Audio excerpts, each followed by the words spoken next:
We waiting on it. We waiting on it. We waiting on it. Oh, should I hit the horns? Should I hit the horns? I'm hitting the horns. It's time. Season 2. No, we back. Season 2. The link is up. Share the link. We are here. 6:30. It's coming.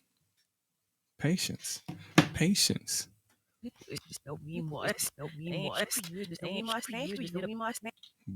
was that? Where's the link? It's coming. Sometimes it takes a second. There it is. I see it. I'm refreshing. No. Oh, there you go. There it is. Oh, we gotta fix that. It's Colombia with O. Yeah, hooked on phonics. Yeah, I heard. Oh, let me turn this down. I see it. Is that your volume? Yeah, that's my volume now. Stop tripping. Hey, guys. Varsha in the building. What's up, Varsha? Thank you for being here early, too. Oh, I like that. My kinfolk be out here supporting. All right, let me share this to my page. Actually, I'm going to send this to a bunch of people. Right. Send it on out. We are here. I am very excited. You should be excited. We have a great show for you guys. We do have a guest that's going to be live from Colombia to kind of give us an update on what's going on there. We have both of our brothers. Chris is going to be in the building. Damn. And we're talking about your COVID stories. What was that, Phil? Yeah, we ready. Let's go. We ready. We on this thing. Look, what's up, everybody? I'm gonna send it. I'm gonna send it to you, Kai. I'm sharing it to you too. What are you sending? You sending it to me? Yeah, I'm sending it to a bunch. Okay. We sending it to everybody. Yo, what's up? How y'all doing? It's Kai in the building. We are here for season 2. Season 2, and we got a new table. We got a new little setup. New little situation. I'm in my summer outfit. Because I don't think we flex enough that we are in Los Angeles, California, and the weather is always beautiful. The weather is when is actually summertime? Like, when is that actually? Summer starts in June 21st, right? June 21st. Summer solstice is in July, I believe. Because I live life like every day. Like, I'm here every day. It's so hard to tell. Right? In LA. Right, exactly. We live in LA. So that's what I want to point out. That's why I have on the sunshades. Not only is it the season opener, our first season, but it is summertime. It's a beautiful day outside. It is. We are in California. I mean, there's a lot of terrible things going on elsewhere, but we live a great life. We are out here. We just got to be grateful, prayerful every day, and be mindful of that. Not everyone has the same, fortune to be able to live the way we do. So if we can, just continue to share the positive energy, the love, the gratitude, and wherever you can, help somebody out. You know what I did the other day? What did you do the other day? I was at a gas station, and this woman came up to me and she asked me for 50 cents. Right. And I don't carry cash. Usually I would give if I have. Right. But I went inside the little grocery store at the 7-Eleven, whatever, at the gas station. Right. And I bought her a whole meal, and I bought her mad fruits and some water and some orange juice, because she was like, "Oh, let me get some chips and soda." I was like, "No, you are not going to get some chips and soda. I'm gonna hook you up with this." She's a very sweet woman. And I felt grateful, and I'm only sharing. I didn't tell anyone that I did this or anything. Right. This is not something that I'm gloating about. Right. But, I'm only sharing this because it felt good to be able to help a fellow human being. That is dope. Kai, listen. Let me tell you why that's dope. Because I have the exact same story. Yeah? Yeah, exactly. I was at the gas station. I actually took a video, so I'll even show you the video.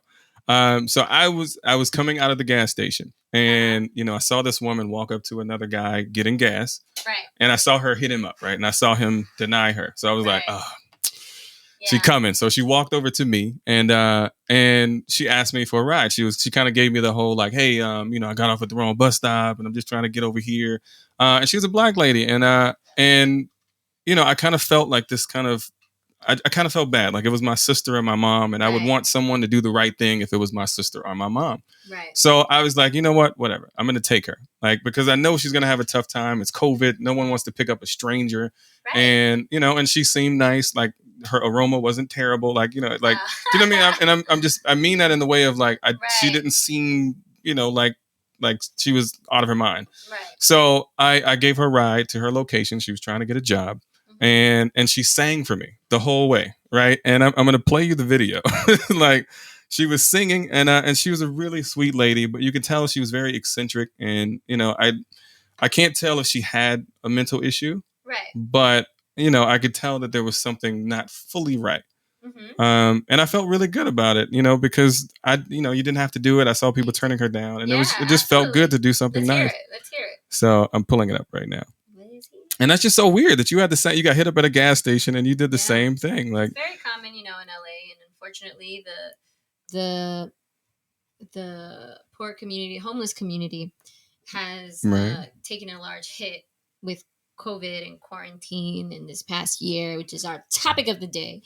And, you know, so just in general, to be able to help people out. Yeah. While I'm pulling up this video, like, I know we're talking COVID stories. Like, what is a memory that you think is going to stick with you forever after this whole little situation? Okay, man. I think it was how we were just forced to stay inside. Right. Like, we were on punishment. Literally. Without having to be, I mean, you know, we had the grocery stores, the fear. I was very scared. I'm sure, you know, there was a lot of fear.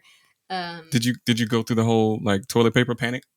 Like, did you have supplies? No, I didn't. I didn't have any supplies. So I was on tour when everything happened. So when I came back to LA, it just kind of hit me. And I tried to stay away from the grocery stores for a little bit. And then eventually I kind of went out there. But yeah, I didn't have, I went to a couple stores. They didn't have disinfectants. So I was a bit caught off guard. Oh, it's hot. But now I'm good. I'm straight. Let me dab. Find it. Yeah.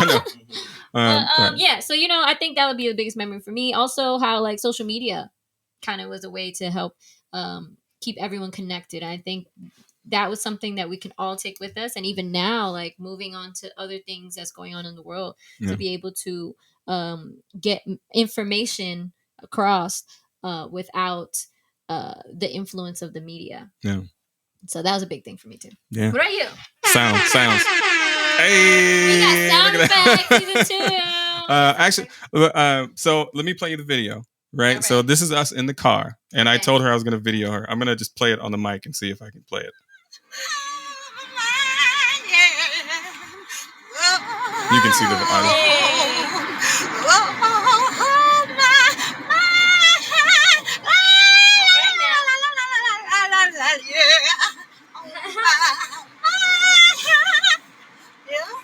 Hey, what's your name? My name is Rhonda Mills. Okay. Mills, and I sing. And thank you, James, so much for your kindness, because I got to get this job. I know. I got to make more money. We're going to get a job at Crenshaw and Delamo. So she was really sweet, and to be honest, like, you know, how I am with homeless or anyone that asks me for anything, I just approach it like, just ask, what do you need? Like, when they come up with a big story, like, oh, I ain't got a job, and they fired me, and then I lost my kid. Like, if it's too much, I'm just like I can't, right? But she just literally was like, I just need a ride.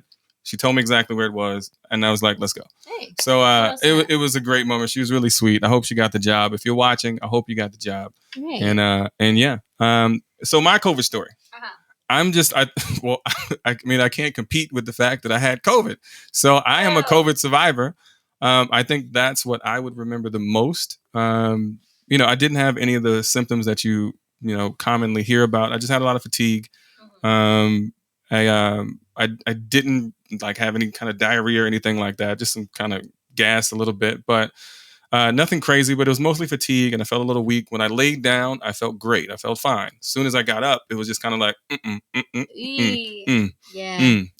I think it was a lot of fear. Because you don't know what's going to happen. Like, right, you don't know if you're going to be the one that is not going to make it. Exactly. You know? So it was 2 times I drove myself to the emergency room because I just didn't know. And I started getting anxious, and I started feeling like, oh, it's happening. It's happening. So I drove to the emergency room, and I just sat in the parking lot, and I just waited. Neither time did I have to go in, but I didn't know, because you don't know what it feels like. Like if my lungs collapse.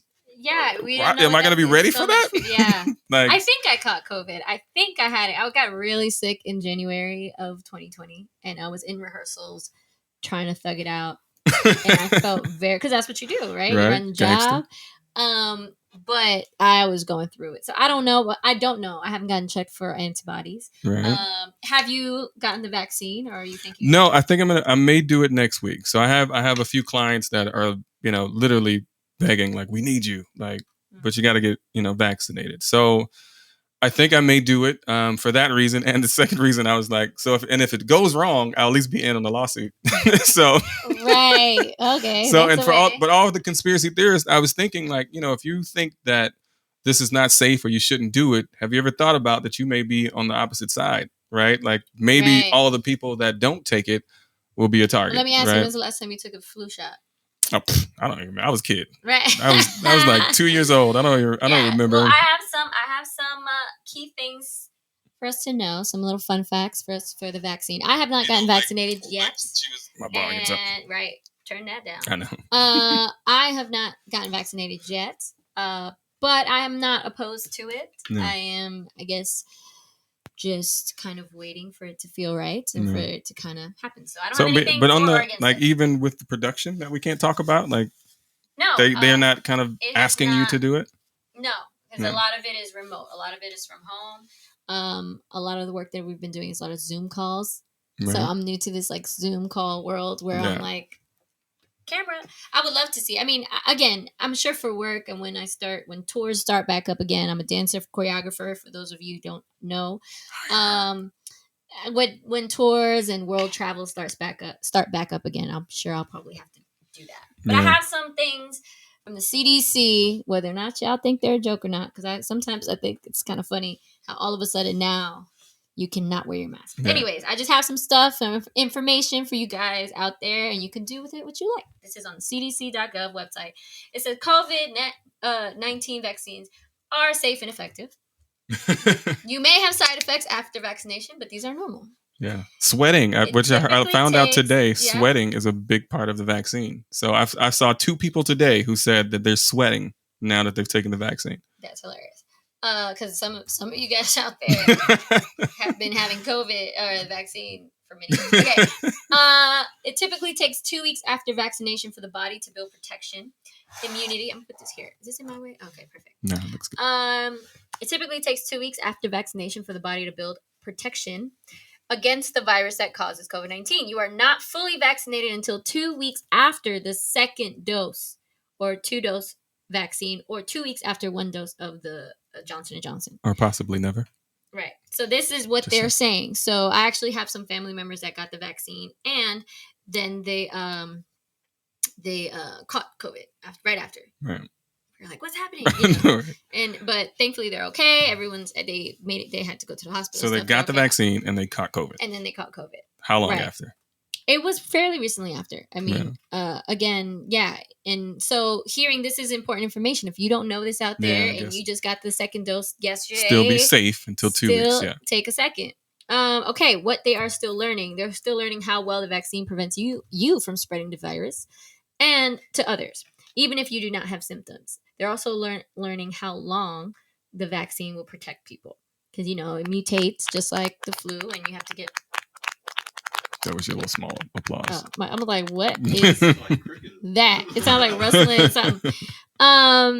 They're still learning how many people have to be vaccinated against COVID before most people can be considered protected. So population immunity. And there's some people saying that it may not be able to be achieved. Yeah. And they're still learning how the vaccines are against the new variants.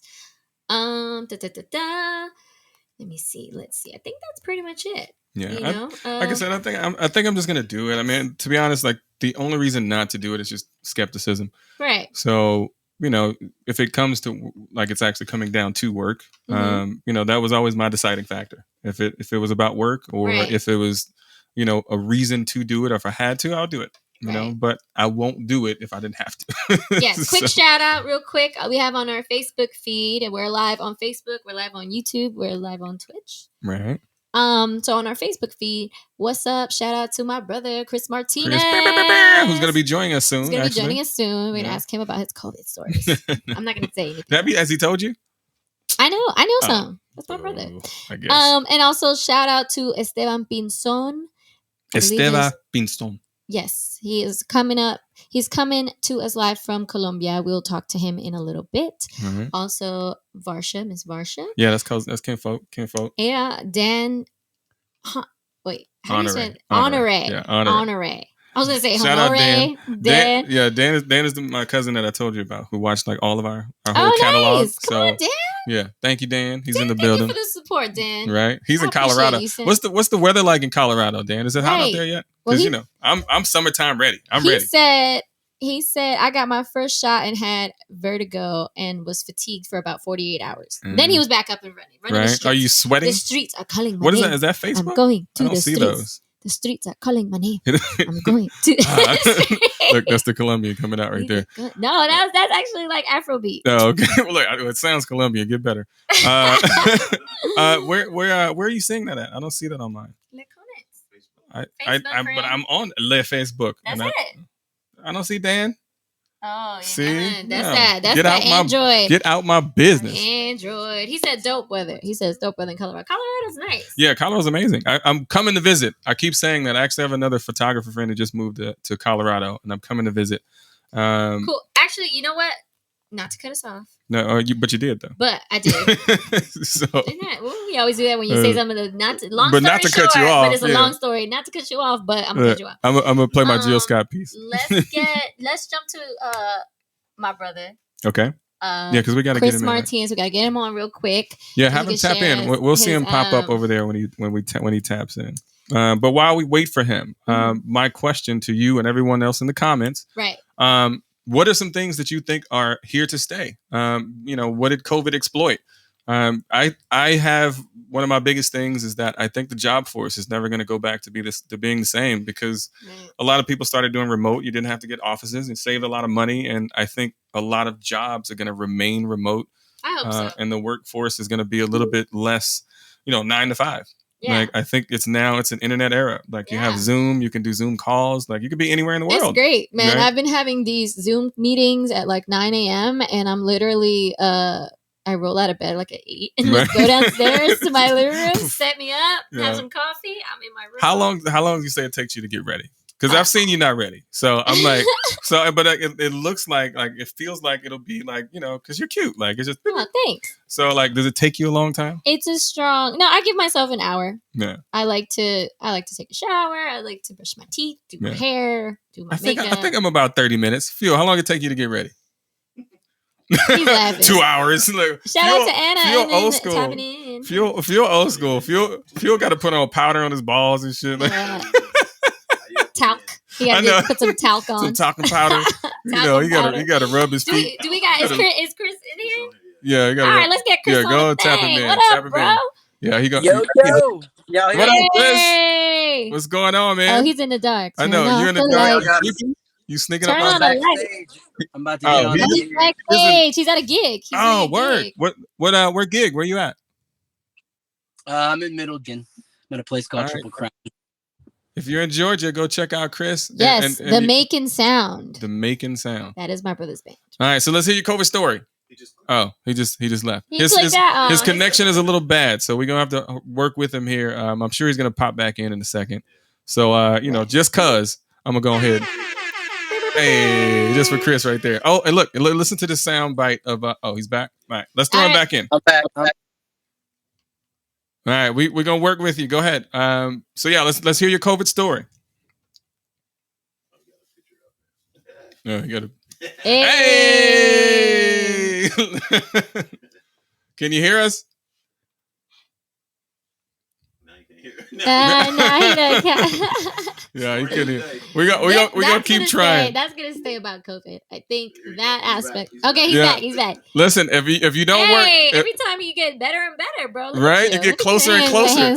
It's creepy. Like in the dark, he's like there, and then he's like closer. Next minute, he's gonna be walking to the door. Well, we gotta hear his story because he gotta. All right, hear the story. All right, so we're talking about COVID, right? Right. All right, so let's go back last year.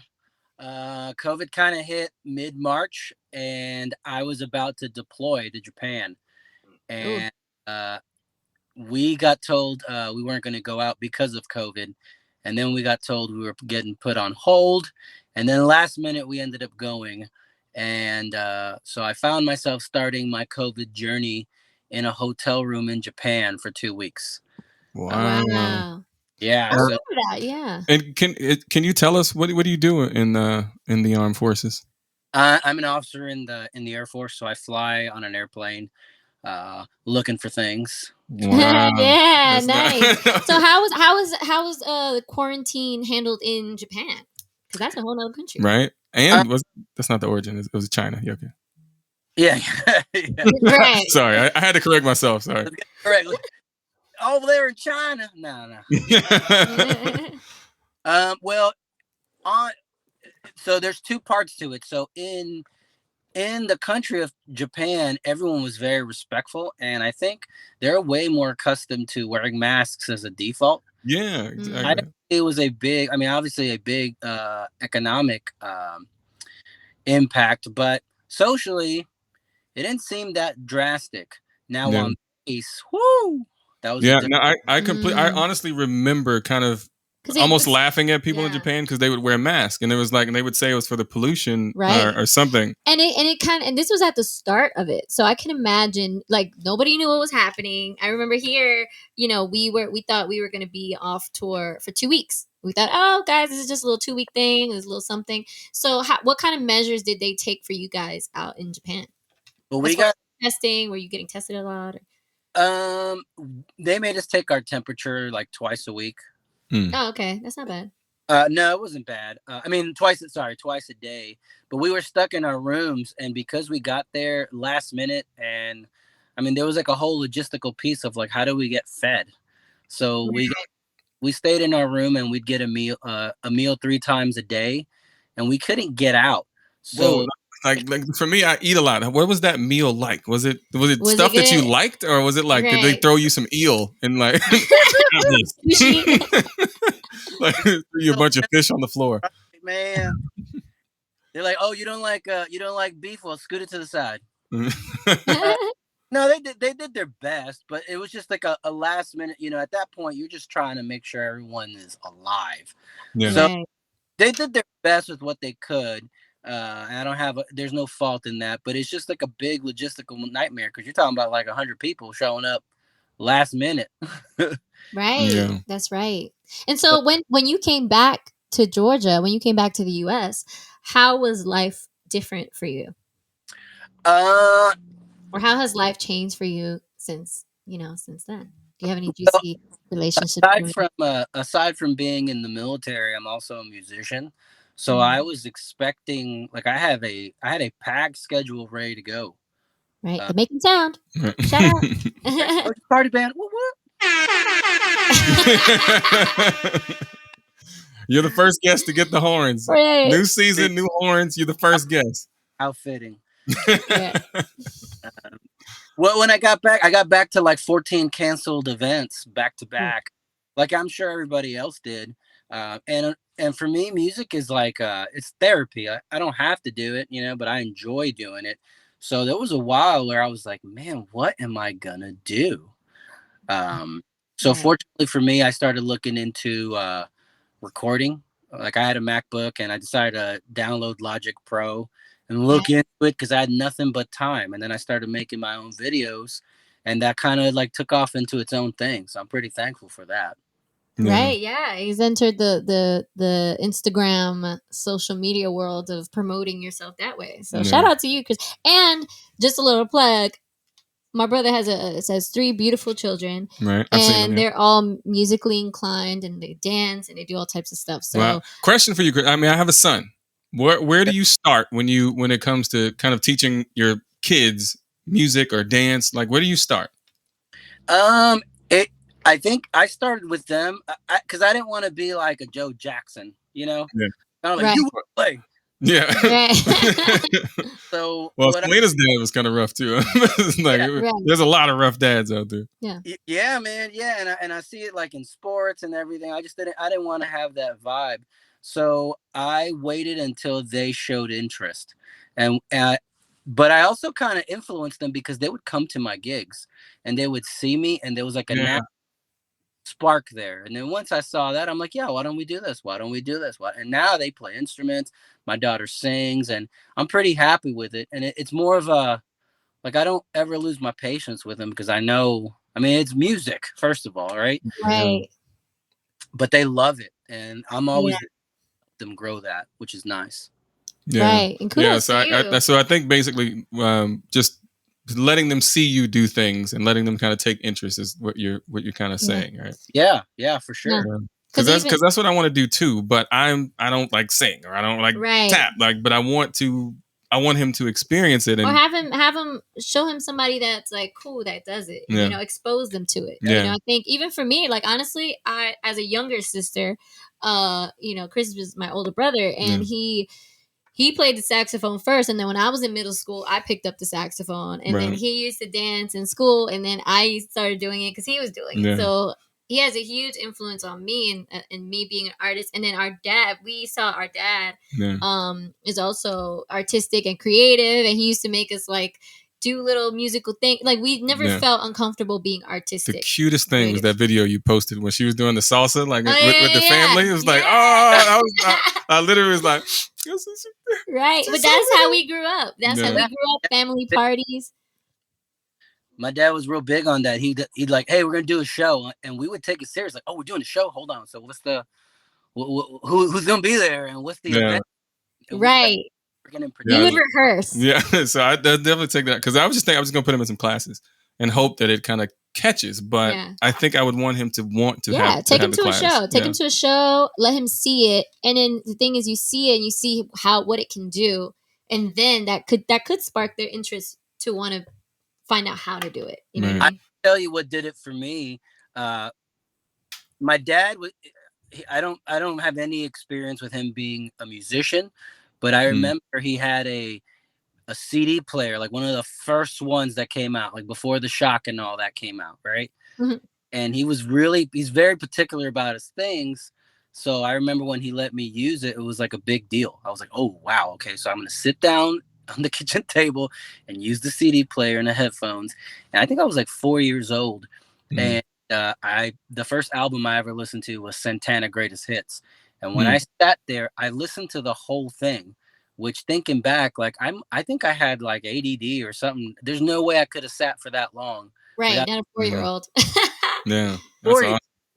That's awesome. Right. That's amazing. Yeah. So Chris, you know, you got all this stuff going on, and you know, with COVID and stuff. Now the world, I mean, Georgia kind of was open. Georgia kind of never closed down. Yeah, we didn't. But now that the world, the U.S., let's say, is starting to open back up again. LA, we're opening up fully June 15th. Mm-hmm. So they say. So they say. Where did you read that? Do you remember? It's been coming out. I read about a week ago. Yeah. What are you going to take with you about this COVID, this 2020 year? Is there anything that's going to stick with you? Any lessons you've learned? Something you're excited that's over? I'm definitely excited it's over. I think I'm a lot more appreciative of social gatherings. I want to say I took it for granted, but I just didn't understand the value of it until it went away. Right. And like I don't play music to hear myself play. I like to play music because it's like a community thing. So once I remember the first gig we played, we were all just like, man, it's nice to see you guys and do music. We just vibed out. You never played that hard in your life, right? Exactly. Everything just sounds like Nas and Biggie, but it wasn't. It was like back. Yeah. Right. That's amazing. Yes. Well, Chris, bro, we love you. Yeah. Good luck at the show. Thank you so much. Kill it out there. Right. Are you going live or anything? Or are they filming it? Can we see it anywhere? Is there a link? Nah, but I'll make sure it's not really a linkable thing. Yeah. But in the future, for real, for sure. Do you have are there going to be fans there or guests there, or is it just kind of a virtual show? It's well. See, the thing is, in Georgia, I don't know if COVID ever came here. Oh, okay, yes. Yeah, so you're just been gigging. But what's the Instagram? Where can people find the Making Sound? At the Making Sound on Instagram, or my personal one, which is Chris Martinez Music, or on Facebook if you look up the Making Sound. Right, and it's MACON, like bacon, but Macon with an M. That's right. All right, Chris. All right, thank you guys. Thank you for joining. It's so nice to actually talk to you, man. Nice to meet you. The first time caller. All right, yeah. We're gonna have Chris on the show again. Thank you, bro. Thank you for coming in, Chris. I'm gonna give him one more horn. Hey. All right, good luck at your show, man. That was a great one. I wanted to make sure I cleared it up because I didn't mean the little Selena comment. That's the first name that came to my head, kind of. So I felt like it was, it didn't come off right. What? About the dads when I is that? Oh, because she's Latin. Yeah, and he said a black dad, exactly. So you had to counter with a Latin dad. I didn't mean it like that. It felt bad. It felt awkward at the moment. Y'all don't know this by now. Honestly, the Black and Latino community are a lot closer than you think. Wait, we all very close, especially in New York, where I'm from. The Black and Latino community were one and the same. Yes. We grew up one and the same. I know other parts of the country is a lot more segregated, and even out here in LA, there's a lot of distance between the communities. But where I'm from, we are one and the same. And racially, the Latin culture is a mixture of European, African, and Native American. Yeah. So, and I say Native American because this is all the Americas, right? Yeah. North, Central, and South America. Exactly. So, facts. Look at the hearts. Who's the hearts? I wanted to read. Esteban said, "I think COVID generated negative things and great things too. For example, the last, like I think he's saying I had a lot of opportunity to learn crump from a lot of my references. Well, you know what? Let's get him on. Let's send him the link real quick. Yeah, let's get him on. He's going to actually join the show, and he's actually in Colombia, correct? He's in Medellin. So we have, let me see. So you're going to get what's happening really, not just what you see on Instagram. Just what you see on Instagram. Yeah, so at least an idea of what's going on. And then if you wouldn't mind, maybe we can fill in the audience on really what's happening. Because I actually don't know exactly. I've seen the videos, which was horrible, by the way. I shared one of your videos. So we'll get a little information about what's going on and talk about that too. Cool. Esteban, si estás mirando, le mandé... Oh, wait. No, ese no es. Perdón. Wait, one second. She's speaking Spanish. Okay. She's sending him this link. I'm gonna play you this Jill Scott clip. Right? It was from a Breakfast Club interview. And she made this statement about dating, and I just thought it was a great statement. And she said what she said, and I sent it to you. But since you don't respond for 9 days, I do. I know it's been a rough day. Yeah, I know. I'm teasing, but it was a great interview, and they were asking her about dating, and she was saying, you can't be afraid of me. And this was her comment about it. That's not playing right. Nope, it sounds like this sounds like that Missy song. Here we go. Tell me what to do, then you can tell me what to do. But if you can't tell me what to do, you can't tell me what to do. Bam. There it is. I'm going to play it again in case you didn't hear it. And I'm now explain it a little after. I'm going to play it one more time. I say it like this. If you can tell me what to do, then you can tell me what to do. Okay. But if you can't tell me what to do, you can't tell me what to do. And that's in a relationship. And that doesn't mean be mean. That just means be confident enough to know your worth. Like, I can't be like, you think you can maybe stop doing this, baby? And, and you'd be like, shut up. Okay. Like, if you can't look your partner in the eye and say, this is what I need, and if you can't give that to me, I'm out of here. That's very true. Then you're going to get ran over. And I think that's a very important thing. And I think especially for even women like Kai and men like myself, like if you can't speak up, shout out to all the people who don't mumble under their breath, right? If you still mumble under your breath, you are not communicating. You may feel like you win in the argument, but you are not winning the argument, right? If you can't look me in my eye and say, this is what I mean, this is what I said what I said, right? Then shut up. And communication is very important. Like I realized, I think, I'm sure we all share a sentiment, or certain people do. Well, I do. My sentiment is that, I do appreciate when a man is assertive, but still gentle, but assertive, and knows and can lead. And on the fuel dropping change, dropping change. I like when a man is assertive, and he knows what he wants, and he's also like gentle about it, and he's also malleable about it, but he's strong, and vice versa. I'm also learning as a woman to be more assertive, because I have been pretty like, Would you say relaxed you've and been run over in a relationship? not run he's coming in. He said he needs a live. It's the live studio link. Yeah, we'll resend it to him. Resend it to him again. I sent it to him. Yeah. I think he said DM. Okay. It says it's not letting him go in. Let me see. Sometimes he trash. That's my little cousin Queen. Shout out Queen in Louisiana. Huh? That was not. We talking about him. You know I got jokes. I got jokes all the time. But yes, I would not say that I guess you can say you get run over in a relationship. Yeah. I guess I've been really flexible. Yeah. Which can come across as not really having boundaries, and I guess people take advantage of it. Yeah. But I'm learning to be like, no, this is what I want. This is it. This is even. I'm sure a lot of women have this problem about choosing where to eat, right? So no, say it again. What was that? Choosing where to eat. So you recognize that's a problem? I just want to make sure. I just don't always no care or no until you say something, and I'm like, okay, well, yeah, actually, I don't want that. Yes, exactly. I was going to say thank you for saying it, because you definitely know what they don't want. Right, I know. But actually, I don't want. Anna's not that bad. Anna actually, she's cool. Like, she actually doesn't take that long to figure out what she wants. Like, we either know or we know. So I don't complain about that, because my baby good. She good. Come on, Anna. Yeah. See, well, I'm getting better at it. Are we here? Are we here? Yeah. Okay, cool. All right, so guys, we have before we bring our next guest on, I'm gonna preface it by saying, if you don't know what's been going on in Colombia right now, on April 28th, there's some protests that began because the president was giving he wanted to do a tax reform, or the government wanted to pass a tax reform to raise taxes on the community, on the country. And this is after a whole year of craziness that's already been going on. If we think the gap between the wealthy and the poor is big here, in Colombia it's a lot larger. Bigger, yeah. It is not a third world country. For anyone out there that doesn't know, get it right. Let's get it right. Don't get it twisted. It's not a third world country. But even with that, it still is a country that has a huge gap between rich or poor. So, the protests started like this, and they were all over the country.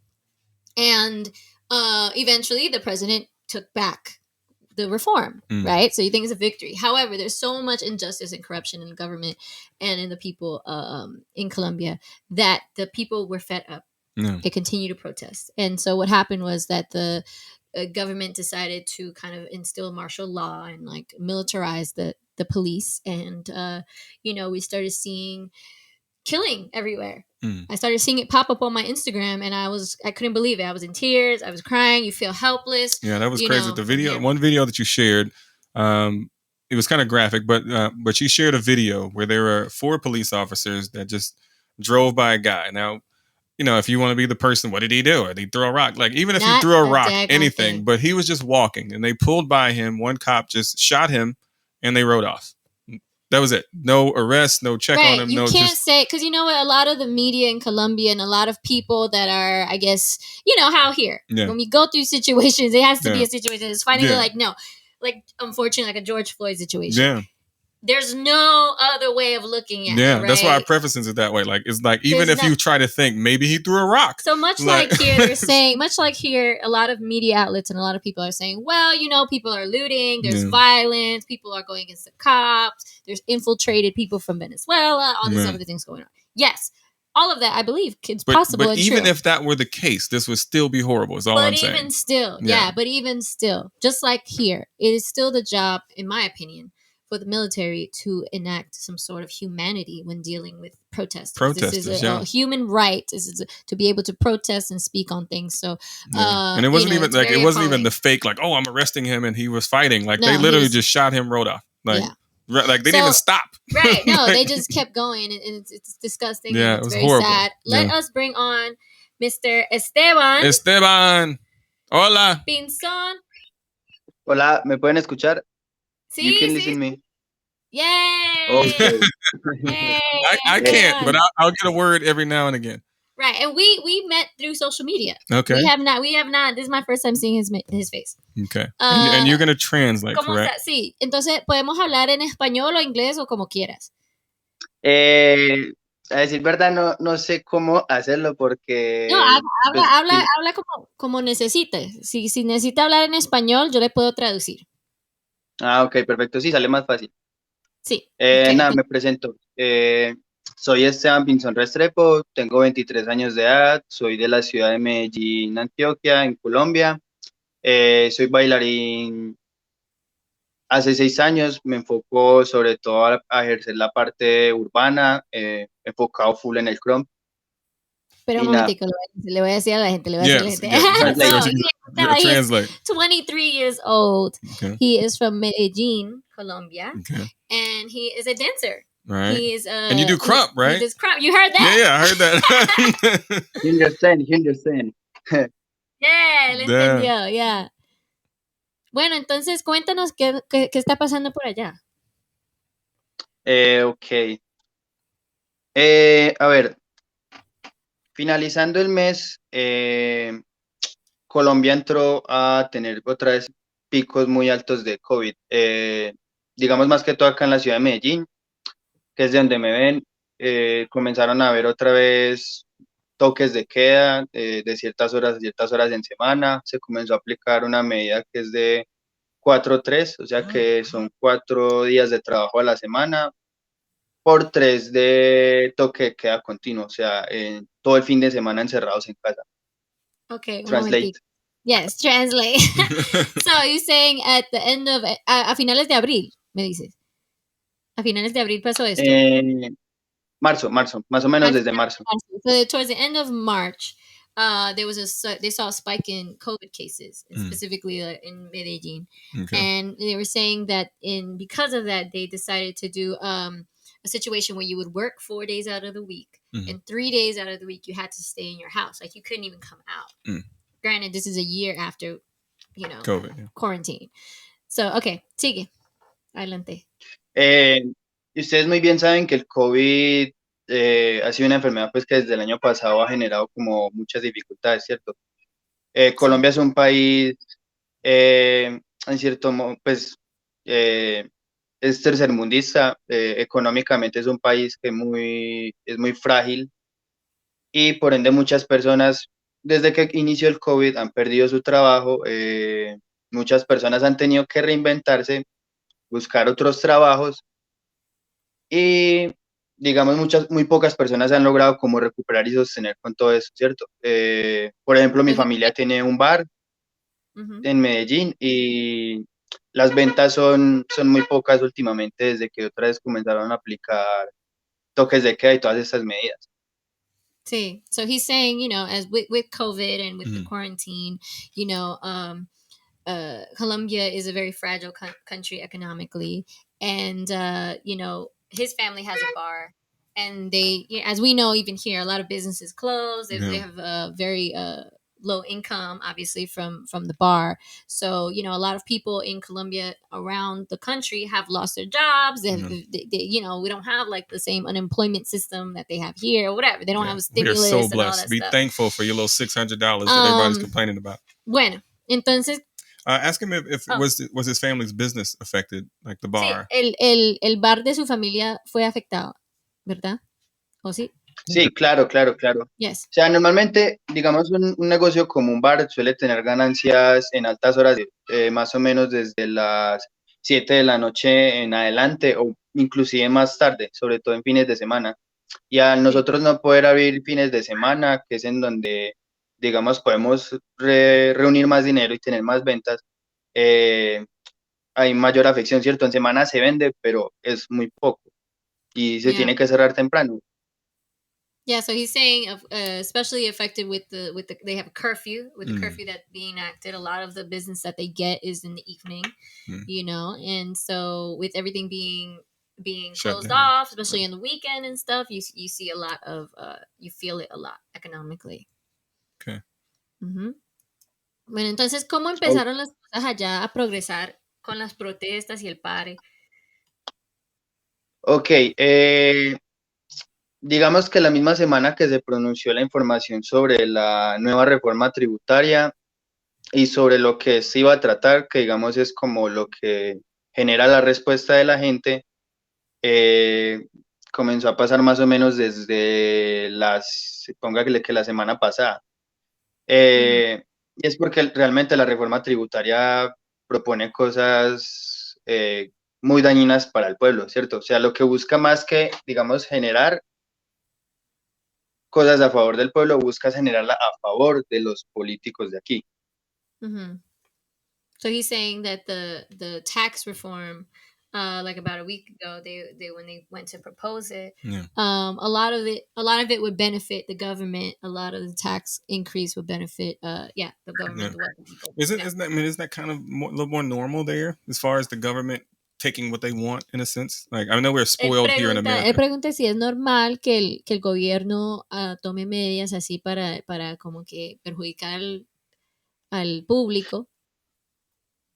No sé si decir que aquí en Colombia únicamente, porque yo soy de los que piensa que todo país alrededor del mundo suele tener sus problemáticas, sobre todo porque la política pues es muy dada para eso, ¿cierto? Pero digamos más que todo aquí como en el sector latino pasa mucho eso. Sobre todo Colombia es un país que ha sido cargado durante muchos años de corrupción. Colombia es un país estigmatizado fuertemente porque aquí pues quedó la imagen de Pablo Escobar grabada para la gente de afuera y los políticos no escapan de esa imagen. Los políticos aquí buscan es tener más ellos que realmente generar cosas como recíprocas. Sí. So he's pretty much saying that, he doesn't think it's uncommon, like it's unique to Colombia, the way the government is, and it's very, every government, every country has their own thing. Like even out here, with a lot of things that were trying to be proposed here as well from the government. And he's saying, unfortunately, Colombia has a bad stigma because of what happened with Pablo Escobar in the 80s and 90s, and a lot of the politicians there have carried that stigma with them, and then there's a lot of corruption that happened with the police force. I guess I asked because I'm just curious of why this one felt so wrong in a sense to where there's a little bit more of a él está preguntando que por qué ahora la gente se está revolucionando tanto. O sea, ¿qué pasó que ahora que la gente está tan conmovida? Siento que es algo que viene desde más atrás, porque inclusive antes de la pandemia hubo manifestaciones un poco similares, más o menos en noviembre del 2019. Y a lo largo de los... Sigue. For a while now, that it's in November of 2019 there was a lot of protests as well. So it was a build up to it. Yeah, it's been a build up. Okay, gotcha. Claro, ha sido algo que se ha ido construyendo lentamente. O sea, a lo largo de los años se han visto muchas protestas por parte de estudiantes, protesta por parte de ganaderos y de gente de muchos sectores que están inconformes por muchas de las decisiones que toman los políticos acá en el país, desde el presidente, desde los alcaldes de las respectivas ciudades como Cali, Bogotá, Medellín, desde los gobernadores, Cámara, Senado. Muchas veces generan cosas que son inconsistentes e innecesarias, a decir verdad, que más que buscar generar un bien, buscan es generar como fracturas. Yeah, so he's saying pretty much that it's just the way things have been going, they've been slowly just progressing. Yeah, just building up, yeah. Entonces, ahora, ¿cómo se encuentra la ciudad? ¿Cómo está, por ejemplo, actualmente Medellín? ¿Cómo está afuera? ¿Es peligroso uno salir? ¿Cómo está la situación allá actualmente? ¿Has participado también en las marchas? Tengo como pues una anécdota para contar ahí. O sea, actualmente, digamos, esta semana más que todo noto como una tendencia muy, muy curiosa, y es que las manifestaciones, digamos, acá en Medellín se generan en horas de la mañana hasta ciertas horas de la tarde, y es todo tranquilo, súper pacífico, no pasa nada. Tengo más amigos bailarines con los que me estoy constantemente comunicando, nos informamos todo. y no hay problemas hasta las horas de la noche, que es donde muchas veces aprovechan los policías, porque realmente es la policía la que genera ese tipo de cosas. Ahora, bueno, tradúcele para luego yo contarte la anécdota. Okay, so he's saying that, you know, I asked him how is it, how actually, like, now, how is it there in Medellin, how is it daily life, and things like that. He's saying that in the daytime, a lot of the protests are going on in the daytime and in the evening, afternoon, and a lot of a lot of the killing, or a lot of the violence is happening at nighttime. Yeah. You know, where Does he feel like does he feel safe in a sense? Él pregunta si, and he's gonna also tell a story in a second, but él pregunta que si te sientes seguro, con seguridad, o ¿cómo te sientes con? Aquí es complejo, porque, digamos, en Colombia siempre han habido casos de robos, pues igual, yo creo que es algo normal en todo el mundo. Hay personas que roban, hay personas que matan, hay personas que violan, pero digamos, dado que el COVID ha empobrecido a mucha gente, hay muchas más personas que han saltado como a este tipo de posibilidades, y ahorita como que no poder confiar ni siquiera en la policía es algo muy, muy, muy triste. Yeah, so he's saying that there's usually, you know, a certain amount of crime, things like that are going on, but that right now with COVID and with everything, with all of this going on, you can't even trust the police. So there's an extra added fear, and a lot more people are turning to crime and things like that because of COVID. And Anna has a question. Yeah, I just saw her pop up. Yeah, about the internet. Anna pregunta que si es cierto que están suspendiendo el internet, o sea, el live stream, el Instagram. Yo he oído eso. No sé si será verdad. Sí noto como que está pasando mucho. Yo tengo amigos en Cali y en diferentes ciudades del país, y sobre todo, digamos, los que somos crumpers acá en el país, tenemos como un grupo por el cual nos comunicamos mucho las cosas, y todas las semanas, desde la semana pasada que iniciaron las protestas, porque todo inició el 28 de abril. Sí. Ellos han estado comunicándose constantemente con todos, y en Cali hubo un día, creo que fue antier, que cortaron el internet, o sea, no tenían cómo comunicarse, y Cali ahorita es la ciudad realmente más afectada por todo esto. O sea, Cali es la ciudad que ha tenido más muertos, más heridos. La policía muchas veces les ha quitado el agua, les ha quitado la luz para poder entrar a los barrios, dispararles allá indiscriminadamente, porque no solo están atacando a manifestantes, sino que ya es a cualquier persona que vean por ahí. Yeah, so he's saying that it is true that Cali, which is the city right now that's being most affected by this type of violence, is I think a couple of days ago they completely had no internet. So there's been a lot of live streaming, a lot of IG live. I've watched a bunch of it, and a lot of, you know, sharing stories and all this stuff, but they were completely blocked. And he's also saying that there's a community of dancers that keep in contact, and they all share stories as well. And that in the nightclubs, or in the bars and stuff, they were coming in. The cops were, you know, shooting as well.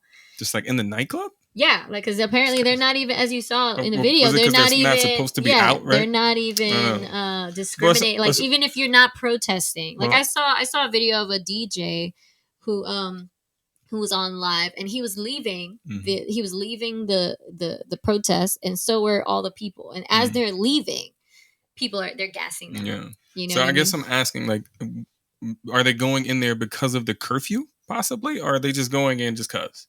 Right now, it seems like it's a free for all. Yeah. It feels like I saw another video of two people going into their building, walking into their building in the evening, and the cops bum rushing them, trying to get in the building behind them. So yeah, Cali right now is very dangerous, unfortunately. Yeah. And how is that? Because I know Anna's from El Salvador, so and I'm scared to go there, like like, because she's told me so many things about the gangs and how they run everything. How is it visiting there? Like, is it like closed down to visit? Maybe ask him, or if he knows. ¿Cómo está el turismo allá, los aeropuertos y todo, todavía todo está abierto? No estoy del todo seguro cómo estaba funcionando esa parte.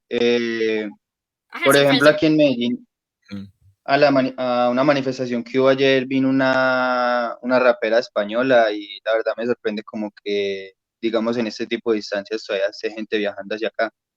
Que esa es la otra parte que yo siento que falla mucho porque el gobierno, teniendo en cuenta que acá el COVID está grave, siguen dejando entrar personas del exterior muy fácil, cuando realmente deberían dar un tiempo prudencial.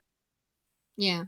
So he's saying that there was a Spanish rapper there at a march yesterday, at a protest, and he found it very interesting because that people can still fly in. And I had some friends from New York actually just put up a bunch of stories. They were in Cartagena. Cartagena's on the Caribbean coast, and it's a huge tourist spot, and they were just there last week. Yeah. When's the last time you've been home? Last time I went was 2011. Yeah. Is it like is there a lot of like crime activity? Honestly, or is it I would say it's like just like normal. Like it's here? like everywhere. It's different. Yeah. It's a different beast because it's like when you grow up. Like I grew up in New York, so I understand the New York hood. Yeah. Right. Like I know when I'm walking in a hood. I know when I'm I know what to look out for. Yeah. Out here in LA, the violence is different. The people walk different. They move differently. Exactly. So I've always had kind of like a weird adjustment, like being in the hood out here. So it's the same thing in Colombia. I think all hoods are different. Like, but hoods are different as opposed to like a whole different government. Like, because the way I'm hearing in El Salvador is like the gangs basically run everything. Like the police aren't really a force. At least here, the police have a presence. And so I guess that's what I mean as far as safety is like when it comes to crime, is there someone trying to stop it really, or is it just like, you know? Él está preguntando que si usualmente en Colombia la policía tiene algo que ver en el crimen o si ellos siempre han estado así como que no parándole bolas a la situación.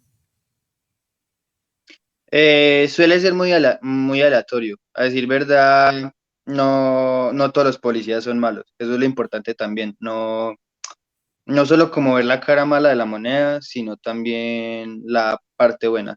Hay policías que actúan como debe ser en los momentos que es, como hay otros que no lo son. Por ejemplo, yo vengo de un barrio que se llama Castilla, aquí en Medellín, y muchas veces los policías suelen ser como más amigos o tratan más con las personas pues que son como peligrosas en el barrio. O sea, de ciertos grupos que manejan el barrio, la zona, ellos suelen ser como más cercanos a ellos. Yeah, I mean, he's saying that not all cops are bad, you know, just like here, not all cops are bad, but you do have certain people that in certain neighborhoods, that people that run stuff, they kind of run it. Just, you know, if you're visiting Colombia is a beautiful country. I just want to say, Colombia is a beautiful country. I'm personally working on a project, on a very big project, and it has to do with Colombia, and I can't wait to be able to share that with everyone because it is near and dear, close to my heart. Yes, but I can't wait to share this with you. But yes, Colombia is a beautiful country. Once everything clears up, I would definitely recommend to go. But always be safe, like you go in any country. Exactly. Do you have anything else, fam? Yes. Well, he had a story. Sí, nos quería contar la historia, la anécdota. Ok, la de la manifestación. Yes, he went to a protest. Tell us a story about when he went to the protest. Ok, digamos de mi parte, yo he estado, bueno, antes de eso yo había estado como en un total de 2 manifestaciones, ¿cierto? Que cuando eso yo era estudiante, pues estaba en la universidad y era una protesta estudiantil, pero fue súper pacífica, esos días no pasaron nada, y eso fue hace muchos años. So it was like he was a student, he was in college, it was like a student protest, and it was kind of very peaceful. A la que fui fue este sábado 1 de mayo, aquí en Medellín. y fue, digamos, muy, muy bonito y muy conmovedor poder sentir como a todas las personas que habíamos allí conectadas como por una misma intención, o sea, como por esa necesidad de lucha y de expresión por lo que está pasando ahorita, porque el gobierno quiere empobrecer más al que ya está pobre y quiere enriquecer más al que ya es rico. Yeah, so he said that he went to one on May 1st, and he thought it was very peaceful. It was very nice. It was very beautiful, and it was really nice to be able to feel the human warmth of like coming together and to like for this cause. And I'm sure a lot of us felt that same here when we protested during the Black Lives Matter protest last year.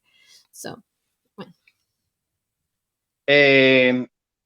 Ese día la marcha, la manifestación duró un total de más o menos 4 horas, ¿cierto? De 10 de la mañana a 2 de la tarde, en cuanto a lo pacífico, ¿cierto? Fue súper tranquilo, recorrimos ciertos barrios de Medellín hasta llegar a una zona del centro de Medellín. Mm-hmm. So he said that that day it lasted like 4 hours peacefully. They marched to different areas of Medellín, and everything was great. Durante la marcha, yo iba con un grupo de amigos y junto con ese grupo de amigos pudimos ver infiltrados de la policía, vestidos de civiles y con sus bolillos. No sé cómo les dirán en Estados Unidos, pero nos tocó bolillos, esos, con estas varas negras que ellos utilizan para golpear infiltrados así vestidos de civiles, queriendo infiltrarse. Entonces desde ese momento comenzó como a haber cierta tensión en el ambiente, pero a la final se llegó pues al punto que era necesario. So he said that while they were marching, he saw police in regular, pedestrian gear infiltrated in the crowd, but they had their batons and stuff like that. And were they trying to be incognito, or were they just? Sí, él dice que si estaban tratando de infiltrarse o nomás están ahí como para. No, ellos infiltran. Ellos infiltran. Siempre que ellos infiltran, sí o sí. Yeah, because it was the same thing with ours. Like we had So they were doing that. Ok, la marcha finalizó en un sector de acá de Medellín que se llama Plaza Mayor, y mucha gente estaba tranquila, mucha gente estaba sentada, hay muchas personas ya comiendo porque la manifestación había sido muy larga. Y la policía, el SMAT, para ser exactos, atacó primero. Ellos lanzaron bombas con gases lacrimógenos para comenzar a dispersar a la gente. Y al rato comenzaron porque por ese sector del centro de Medellín queda no sé si es una estación de policía, en donde hay muchos policías. Y varios de ellos comenzaron a bajar en motos y literal comenzaron a disparar armas de fuego. O sea, no era nada de balas de goma ni nada, eran tiros en seco. Con quienes yo estaba, nos tuvimos que ir inmediatamente de ahí porque ya la situación se había salido de control. Y eso pasó en horas de la tarde, a plena luz del día. Wow. So he's saying that, towards the end, tension started to get a little more intense because there were they started seeing police infiltrated and things like that. And then they started seeing the cops were starting to throw tear gas and to kind of disperse the people. Yeah. And after that, he says that the protest ended around in a part of Medellin where there's a police station. Yeah. And then a lot of police came in their motorcycles. And he also said SMAT. So SMAT is like the anti I'm trying to think, what's that? They block the protest. It's like SWAT. Like SWAT. Yeah. So it's not like the police force, but good English. Yeah, he said you kidding over you speak English. He plays Call of Duty. He probably plays Call of Duty. Just a little bit. I understand a little bit. Befriend me. I play a little bit too. So so he's saying like the SWAT kind of came through and then they started shooting people with real bullets, not with like rubber bullets, how they're supposed to do. Wow. You know what I mean? Which is at that point, him and his friends had to like disperse and get out of there quickly. Yeah. Well, so, I'm sorry to hear that. Did he have more to that story? Because we sí, ya terminó la historia. Sí, porque a la final pues ya fue que tuve que coger transporte con un amigo para ir a la casa y a decir verdad, como para comunicarles esto, ese día me fui bastante conflictuado. A decir verdad no entendía el por qué nos estaban disparando si no estábamos haciendo nada malo. Todo estaba pacífico, nadie estaba haciendo daños, los alrededores por donde pasábamos salían niños, salían adultos mayores apoyando la causa, apoyando la marcha, muchos salían a aplaudir, a golpear cacerolas, que acaso se le llama el cacerolazo, y fue bastante conflictuante y bastante indignante ver que arremetieron contra nosotros sin causa justa, y genera mucha impotencia y es muy disgustante. Ese día finalizando estaba muy estresado, tenía, no sé si era ansiedad o qué era, me dolía mucho la cabeza. Y a la final comencé a llorar porque es bastante indignante. Pues encima de eso los medios de comunicación hacen caer a los manifestantes como vándalos. Entonces, ¿qué hace uno más ahí?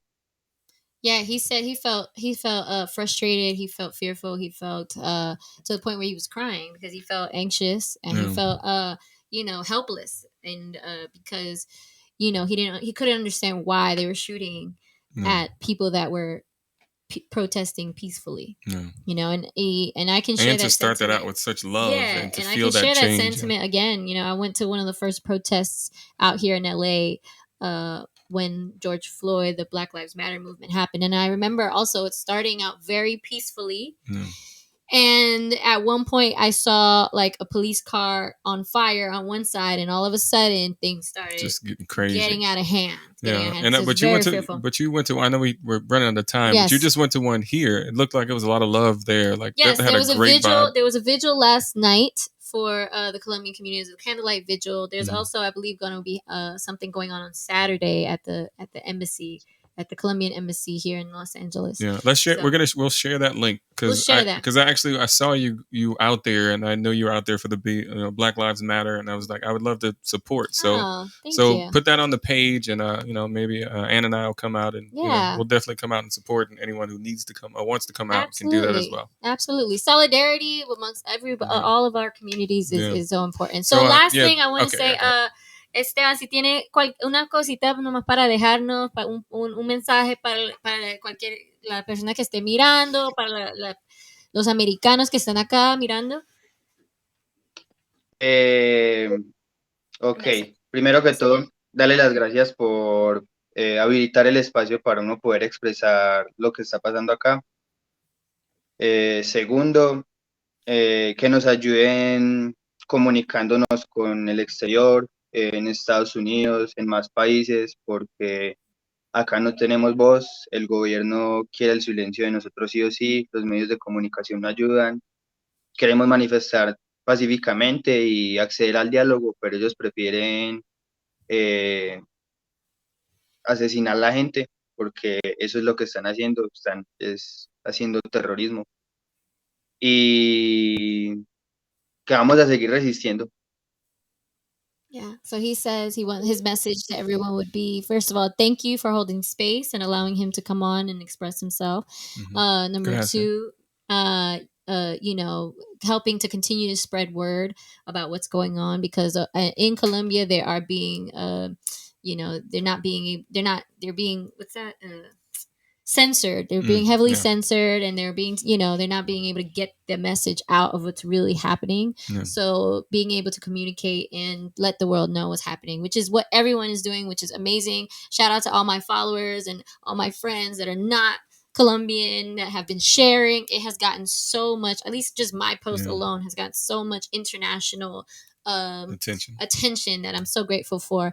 And last but not least, he's saying that, that they will continue resisting. So, yo les digo a todos los colombianos allá que igualmente estamos contigo, que fuerzas, que siguen resistiendo, que nosotros estamos acá, le estamos como podamos ayudarles, estamos acá, sí, para transmitir la información, sí, para cualquier cosa que nos necesiten. Yo hice un video con unos amigos míos, también bailarines colombianos acá, y vamos a sacarlo al mundo para mostrar la solidaridad. Yeah, I don't know how to say that word.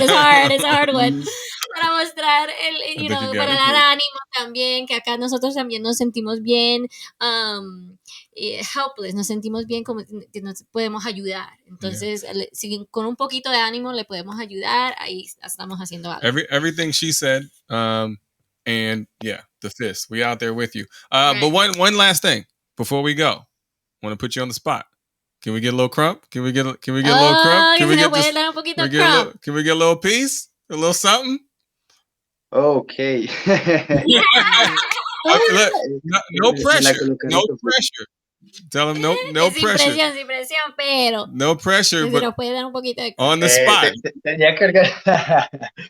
Tendría que organizar el espacio. Pues, al menos desde acá puedo. Let me see. No, I can't say I have a song. I can pull one up real quick. Pull one up. But go ahead and send it. Let's go ahead and start wrapping this up because we got to get out of here. Thank you all for joining. Especially thank you, Esteban, for telling us your story. And what do you have? Do you have anything, Kai? Final thoughts? Yeah. Well, final thoughts, for me, I'd say COVID, we went through a crazy year last year. Obviously, it's still going on in a lot of parts of the world.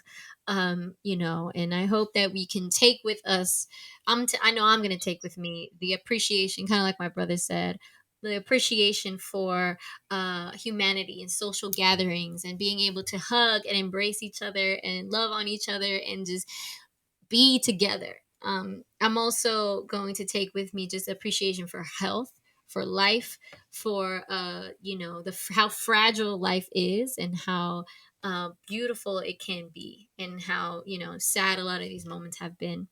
And yeah, I hope you guys take that away with you too. Now that the world's open up again, the streets are calling. I hope everyone has an amazing summer. We'll be here for the next couple of weeks. Season 2. I'm excited. We have some amazing guests. We have some amazing topics to talk about. So yeah. All of that. JD, what do you have? All of that. I would just say keep an open mind. We don't know what's happening. There's a lot of speculation. There's a lot of things that possibly could happen. Just be ready for anything. Stay positive and do your research. Don't just look at Instagram and Facebook and think, the world is against you. Just love each other. Let's stay together. Speak up if you need to, and just be ready for anything. Amen. You got a song? Let me see. Let's see what we got. Vamos a ver si tiene una canción ahí para. This one may be live. I may go music. Sorry, I'm gonna go music. Are you ready? Do you need to set up a camera or something? We want to see this. We want to see. Just give me a moment. I will put my phone here. And yeah, that's what I said. Get set while I pull up a track. Okay. I'm gonna pull up a track. This Let's is see what we from Colombia. Okay. Yeah, this is from Colombia. Oh. Hey. Oh, you got music? Everybody sing from.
Hey. Nice job. Yo, that was Buck. Allá lo veo cuando yo ojalá voy a ir a Colombia a finales de año o a principios del año que viene y ya somos amigos, o sea. Bienvenida a Medellín. Bueno, All right. Thank you for coming. Bye. Ciao. Stay safe. Bye. Thank you for the space. Bye. That was dope. Man, what a show. What a first show. I know. We I feel like my international. hands are so sweaty, like, because I'm hot. Like, We international, y'all. What a great first show. Right. Thank you guys for joining us again. We got to get out of here. We appreciate you guys joining our first show, season 2. We back. And that was a great show. And he was awesome. That was official Crump. Like, that was like, I was trying to not to judge, but I was like, he did that. He did that. So anyway, we'll see you guys next week. Yeah, that's it. Next week we have Eddie Kaye. Okay, there we go. Eddie Kaye from Georgia, from Atlanta, Georgia. He is a superstar, man. That is such a treat. I'm so excited about it. Another Georgia native, Another right? Georgia native. Georgia in the building. South, stand up. So next Thursday, 6:30 p.m. Pacific time, 9:30 p.m. Eastern Standard Time. We have Mr. Eddie Kaye coming through to hit us with a little something. All right, we up out of here. See y'all next week. Sometimes he trash. That's my little cousin.